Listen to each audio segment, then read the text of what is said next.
Hello, folks. I'm Alan for today's news. I will be reading, speaking about world news, interesting news, news to keep you entertained, and news to keep you informed. I didn't do no news yesterday. I'm gonna do one today, though. I don't see very many people watching, so I just kind of slugged off from it.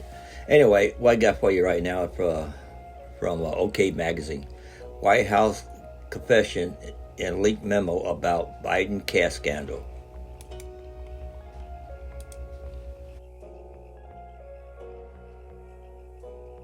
House Republicans, led by Oversight Committee Chairman James Comer, are admitting to probing into President Joe Biden's family finances as an attempt to damage his reputation, according to a memo obtained by NBC News.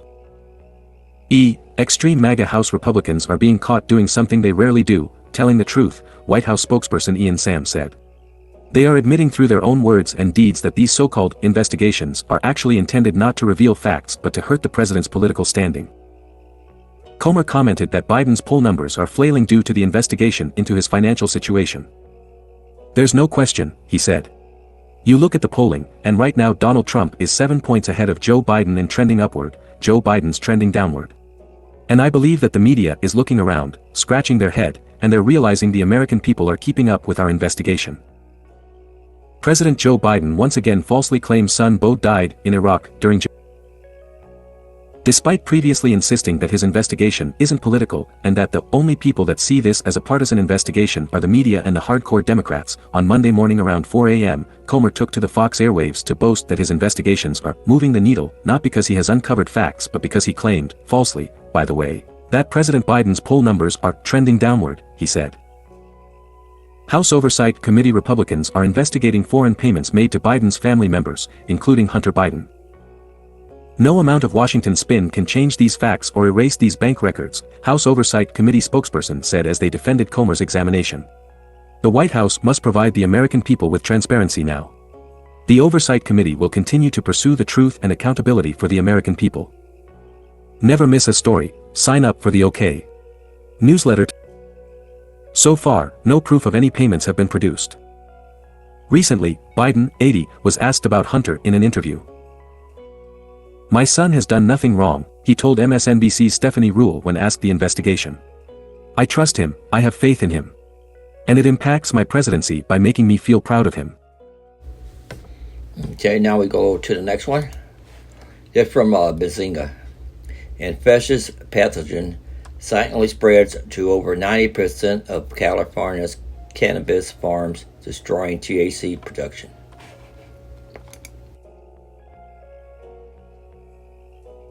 A hop-latent viroid, HLVD, an infectious pathogen, is devastating cannabis farms in California by infiltrating plants and ruining entire crops just before they're ready for harvest.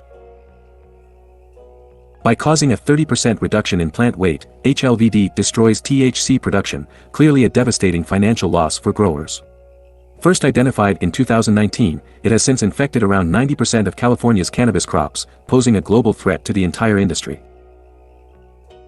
To combat the spread of HLVD, a Bay Area startup Purple City Labs, reports SFGate, has developed an on-site test that claims to deliver results within hours. The test is thought to surpass current methods that involve sending samples to labs and then waiting days or weeks. By swiftly identifying infected plants, this testing approach could help slow the pathogen spread, says Luke Horst, Director of Business Development for Purple City Genetics. "We didn't just identify a great test that is accurate, but it's also easy to use and it doesn't require a high level of expertise," said Horst. "You can take microbiology to the public and put it in their hands. It's important for people to have this type of testing.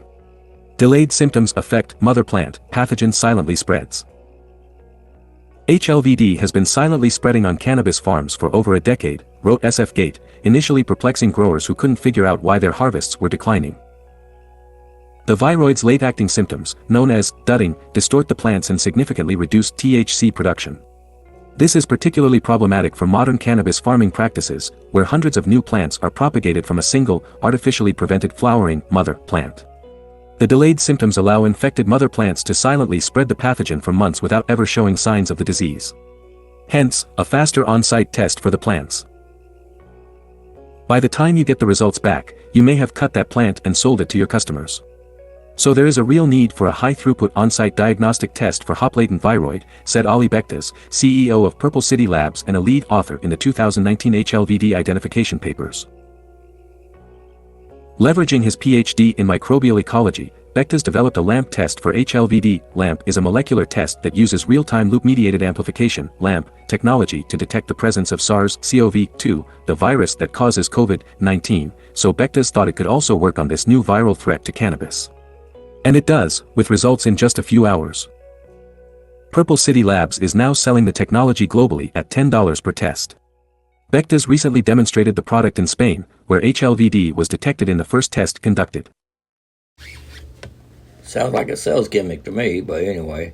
If there is such a thing, it'll probably spread to other states too. I know everybody getting into that cannabis. Let me go to the next one. This from news.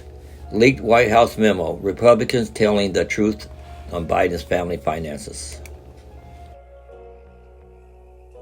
House Republicans led by Oversight Committee Chair James Comer have come under fire for their probes into the Biden family's finances and, according to a White House memo, are trying to damage his reputation.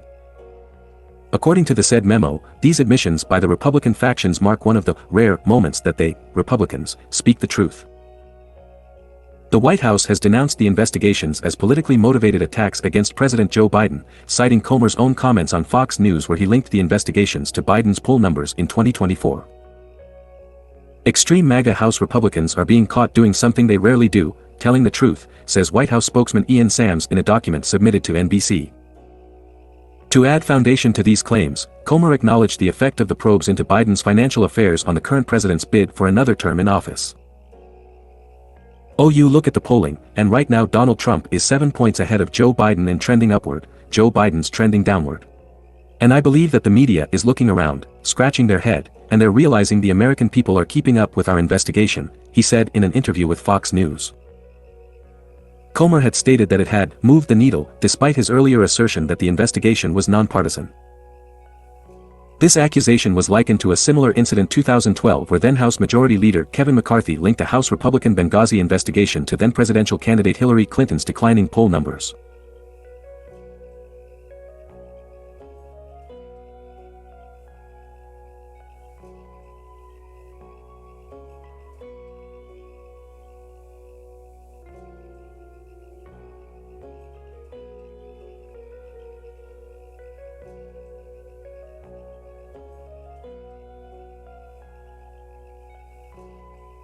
The nation's largest retailers are still feeling the effects of brazen retail theft despite their best efforts to prevent loss and increase safety for customers and employees. The issue is putting employee and customer safety at risk, and also taking a toll on the profits of companies across the industry. Experts project things will continue to get worse unless laws are enacted to better assist in the federal investigation and prosecution of organized retail crime and recovery of lost goods. In 2022, total shrink, the loss of inventory due to circumstances such as retail theft, cost retailers nearly $100 billion, and it is only getting worse, David Johnston, Vice President of Asset Protection and Retail Operations for the National Retail Federation, NRF, told Fox Business. Based on what we're hearing already from many of these CEOs and based on what we're experiencing daily in retailers across the nation, I do foresee us to have a much higher loss in 2023, Johnston said. On Wednesday, Kohl's CFO Jill Timm told analysts on an earnings call that the company faced higher shrink during the first fiscal quarter and projected that this headwind will continue. "We feel like we can definitely put some actions against that to at least moderate it, but we will expect that to continue," she said. Last week, Foot Locker CEO Mary Dillon also warned that the problem is having an increased impact on Foot Locker, specifically its apparel, because one shoe is left out for customers to try on. "I would just say that, again, this has been a multi-year dynamic industry, we are not immune to it, it's increasing," Dillon said. Walmart US CEO John Furner said on an earnings call last week that retail theft has been really challenging for the entire industry. "We're going to actively manage this issue," he said. "We're going to continue to take the steps that are reasonable and required to make sure we're protecting our customers, protecting our associates and protecting our assets and inventory." Furner said, though, that the industry cannot tackle this problem alone. "It will take communities stepping up and enforcing the law to be able to bring this issue back under control," he said. Target CEO Brian Cornell is in agreement, saying that, while we're doing all we can to address the problem, it's an industry and community issue that can't be solved by a single retailer. Cornell said the Minneapolis-based retailer, which expects to take a more than $500 million hit in profits this year due to theft, is working with legislators, law enforcement and retail industry partners to advocate for public policy solutions. Likewise, Johnston does not believe this issue will get solved unless something changes outside the retail environment, like enacting laws that focus on organized retail crime. Okay, you're going to read the rest of this. My description box is not that much more to read, but it is a organized retail crime. And the way things are going, it's going to get worse. It's not going to get better. You know, people need money. They don't have jobs or don't want to work. Let me go to the next one. This from the cool down. It says Gardner reveals a little known fact that makes chives a must-grow plant. They're extremely beneficial.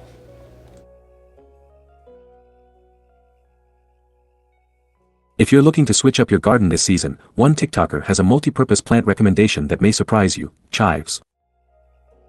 As it turns out, the green vegetable isn't just the secret behind many great recipes, it can also transform your garden. The scoop. In a viral TikTok video, Megan, at Meg Grows Plants, shares why she loves growing chives in her garden. "If you guys can't tell by my cooking videos, chives are one of my absolute favorite plants," she wrote in the video's caption. "And not just because they taste good, they're also extremely beneficial for the garden." Megan grows common chives, a plant from the onion family that produces vibrant purple blossoms in the spring. They are easy to grow and have many uses. In her clip, the TikToker adds that they are edible with an oniony chive flavor. Megan uses them as a garnish in many dishes and makes chive blossom butter and vinegar. Chives are perennial plants, meaning they will grow back every year. However, Megan warns they likely won't bloom until their second or third year in your garden. She adds that chives will thrive in your garden next to most plants except asparagus, beans, and spinach. Megan also uses chive seeds from each season's blossom to chaos garden. Chaos gardening is a technique in which planters take leftover seeds and scatter them in loose soil to see what will grow. This technique has been successful in Megan's garden. She harvests seeds from her blossoms and resprinkles them around her garden. How it's helping. Chives are a garden must-have because they will help your garden flourish. They can help you fend off pests while attracting pollinators that will assist your plants in producing fruit or flowers.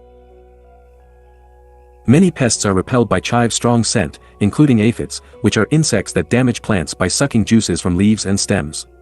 These pests cause discoloration, leaf curling, and stunted growth. Megan plants chives along the borders of her garden to act as a natural pest repellent. This technique can replace chemical insect repellents, which can endanger your food crops and the environment. Chemical pesticides can run off from your garden and enter water sources like wells, ponds, lakes, and rivers. These chemicals can endanger soil, marine and wildlife, and human water supplies. Chives also attract pollinators, which improve gardens' yield and benefit the environment. What everyone's saying. Megan's glowing chive recommendation inspired fellow TikTokers in the comment section. One user wrote, "My chives are blooming, and I've been wondering what to do with them, thank you." "I love chive flowers," another user said. "Great to know they are good as border plants." And that's how I got on that one there. It makes me want to go out and plant some chives. Maybe I will, if not this year, next year. Anyway, let's listen to this one video here. This is why you should always grow chives in your garden. Here's just a few of my chive plants, and as you can see, most of them are blooming right now. And I've been getting a lot of questions about the blooms because you guys have been seeing me sprinkle this over everything I eat. This is the bloom of the common chive plant, and yes, they're edible, and yes, they are delicious.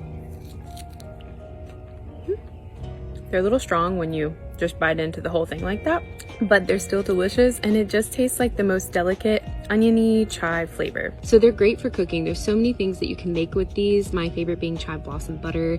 You can also make chive blossom vinegar, or you can just sprinkle it on your food like I do. There are a few different types of chives. There's the common chives, which have this purple flower and bloom in the spring. And there are garlic chives, which have a slightly more garlicky taste, and they have a white bloom and they bloom in the fall. Chives are perfect to plant along borders like this because they do repel pests. The pests don't like the smell of them. Since they're so good at repelling pests, they make amazing companion plants. The only things you can't plant them with are asparagus, beans, and spinach. And the blooms are amazing at attracting pollinators like this little bee here. But don't expect blooms like this on the first year. In my experience, they usually take like 2 to 3 years to bloom like this. These are 3-year-old plants. This is a 1-year-old plant, and I don't expect any blooms this year, but next year. So go plant some chives, and they're really easy to chaos garden. When the flowers form seeds, I just take the seeds and just resprinkle them everywhere. Interesting. I think I'm gonna do that. Let's go to the next one here. This from Fox News here. House GOP investigating Bank of America for voluntary giving FBI list of customers related to January 6th. Well, I don't have a Bank of America bank account, but I do have a charge card with them and my vehicle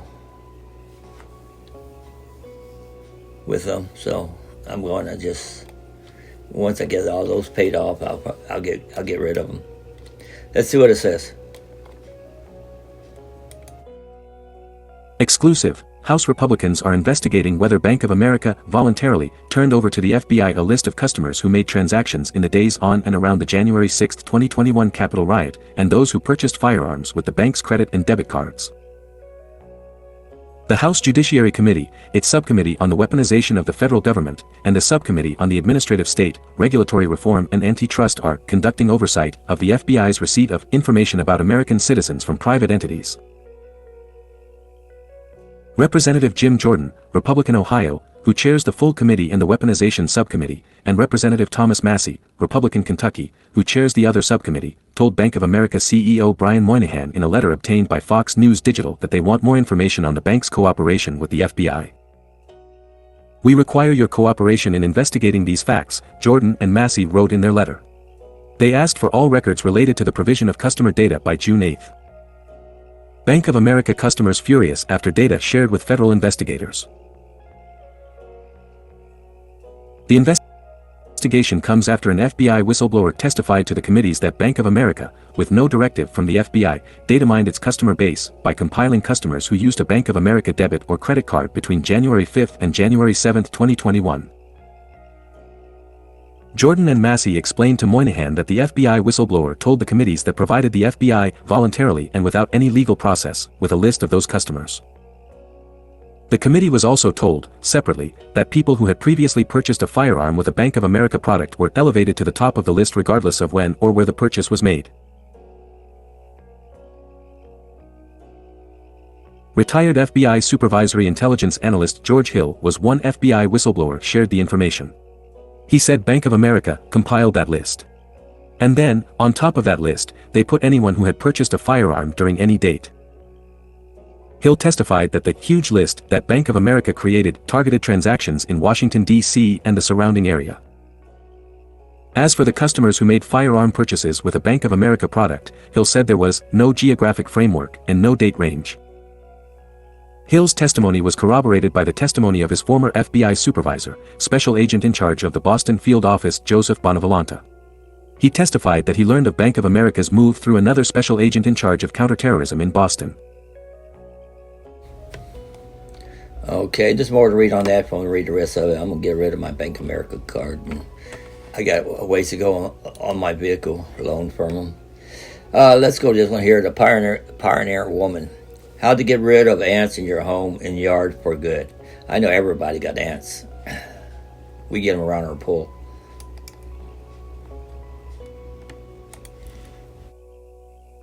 Most of the time, ants mind their own business in your backyard. They usually stay outdoors in the garden, living in massive social colonies where everybody has a job, from finding food to caring for the queen. Until they don't.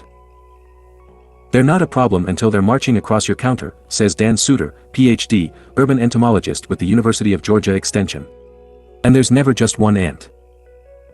The good news is they don't carry disease, and only two types, fire ants and Asian needle ants, sting.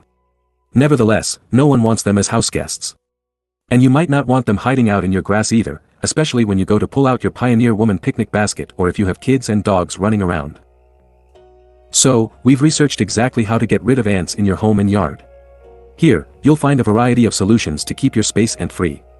And if you need to get rid of other pests as well, check out how to get rid of gnats and how to get rid of mosquitoes so you can enjoy your summer without constant itching and swatting.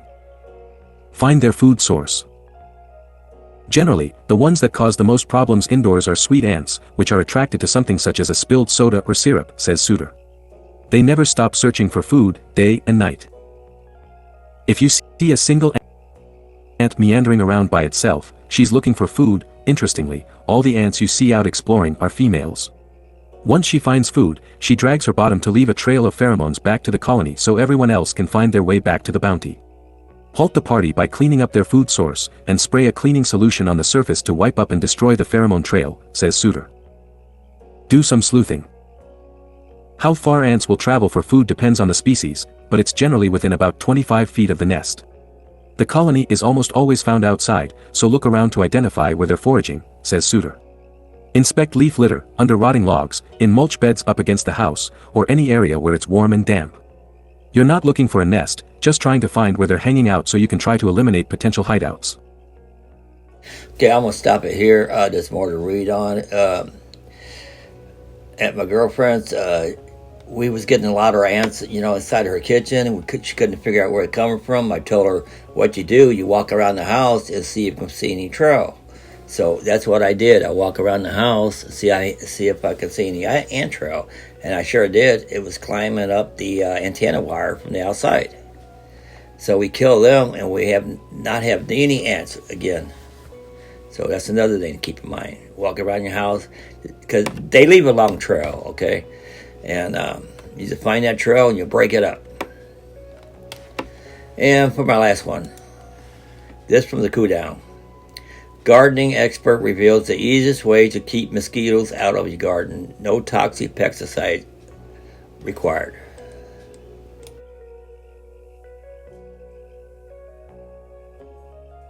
If mosquitoes are a problem around your home, there's a safe, all-natural way to get rid of them. Instead of relying on chemical bug spray, you can include mosquito-repellent plants in your garden. Christine Yu of GardensIGN.com provided a list of 12 effective options to plant near your door, porch, or outdoor seating areas.